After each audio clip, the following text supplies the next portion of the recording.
I measured my life by the change that rattled in a rusty tin cup. It's just a flower, isn't it? But this changed my life. I am not a beggar. I am a merchant. I can be rich. In a bustling city, a beggar lived on the railway station platform.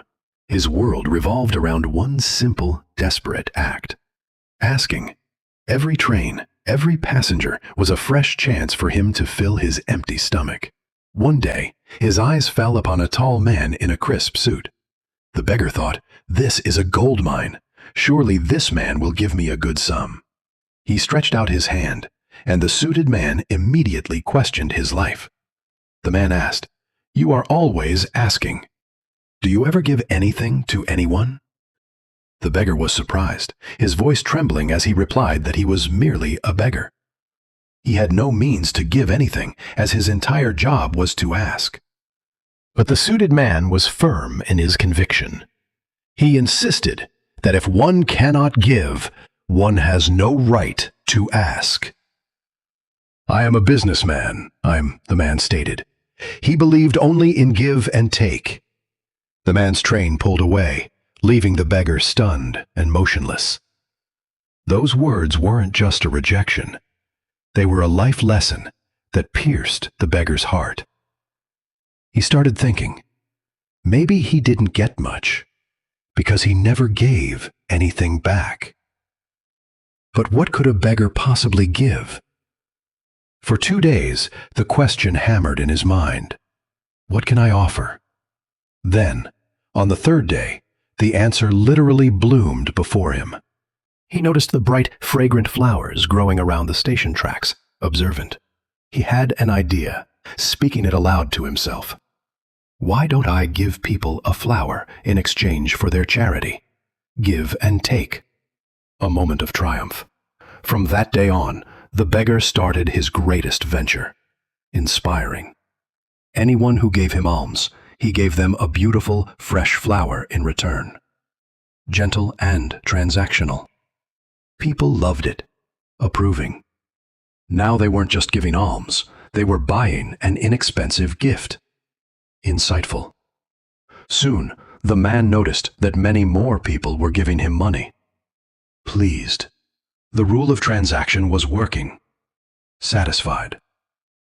One day, his inspiration, the tall merchant, appeared again, building tension.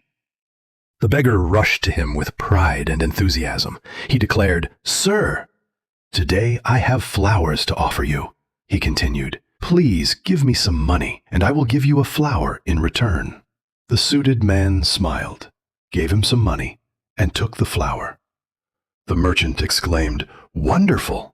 Today you have become a businessman, just like me."